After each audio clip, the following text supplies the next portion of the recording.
Introduction.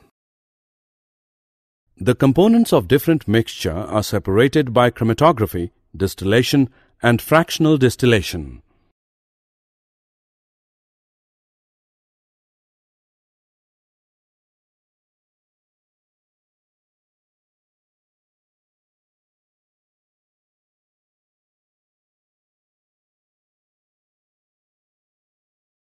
Objectives. At the end of this lesson, you'll be able to understand how to separate the components of a mixture by chromatography, distillation, fractional distillation.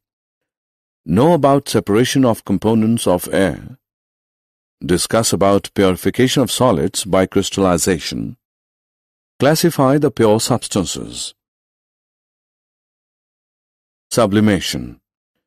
This method is used to separate a mixture of sublimable component from a non-sublimable component by heating the mixture. If a mixture of ammonium chloride and common salt is heated, the ammonium chloride sublimes, can be cooled and solidified and collected, and salt is left behind. Chromatography. This method is used for separating colored components from a liquid by using a filter paper or blotting paper.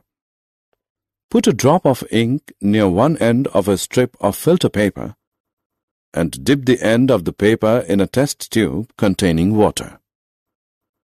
Ink is a mixture of two or more colored components. The component which is more soluble in water rises faster and gets separated.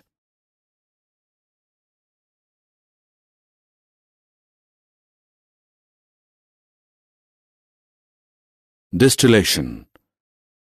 This method is used for separating a mixture of miscible liquids by boiling the mixture and cooling and condensing the vapors. Simple distillation is used for separating a mixture of two miscible liquids having sufficient difference in their boiling points. If a mixture of acetone and water is heated in a distillation apparatus, the acetone, which has a lower boiling point than water, first boils and cools and condenses and is separated from the water. Fractional distillation. It is used for separating a mixture of two or more miscible liquids whose difference in boiling points is less than 25 K. Fractional distillation is used for separating the components of petroleum, separating different gases from air, etc. Separation of components of air. Air is a mixture of gases.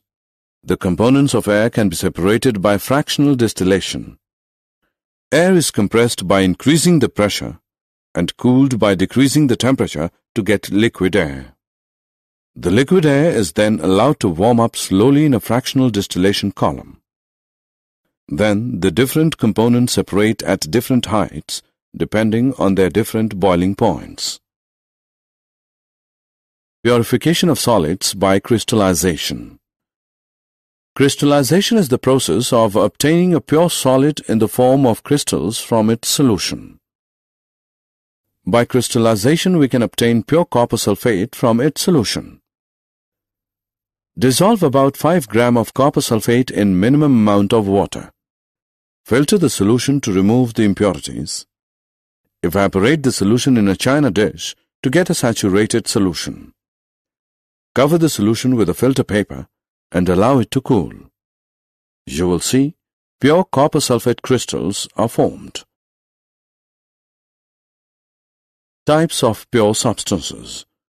Pure substances are of two types. They are elements and compounds. Element is a basic form of matter which cannot be broken down into simpler substances by chemical reactions. They are metals, nonmetals, and metalloids. Metals have luster, sonorous, malleable, ductile, good conductors of heat and electricity. Example: iron, aluminium, zinc, mercury, copper, silver, gold, etc. Non-metals do not have luster, malleability, ductile, sonorous, poor conductors of heat and electricity. For example, hydrogen, oxygen, nitrogen, iodine, carbon, sulfur, etc. Metalloids. Metalloids are elements which show some properties of metal and some properties of non-metals, like boron, silicon, germanium, etc. Compound is a substance composed of two or more elements chemically combined together in a fixed ratio. For example, water, carbon dioxide, sugar, salt, iron sulfide, etc. Did you know? Our concept of an element is due to Robert Boyle, 1627 to 1691. His definition was experimentally based. An element could not be broken down into simpler substances. This meant that all element identifications were tentative, since better techniques meant that a compound, mistakenly thought to be an element, might be shown to be an element. Another important idea at that time was the immutability of atoms. An atom of copper has always been copper and always will be copper. Nothing can change that. This idea has been shown to be wrong by the modern discoveries of radioactivity, fission and fusion. These topics overlap between physics and chemistry and will be studied later in the school year.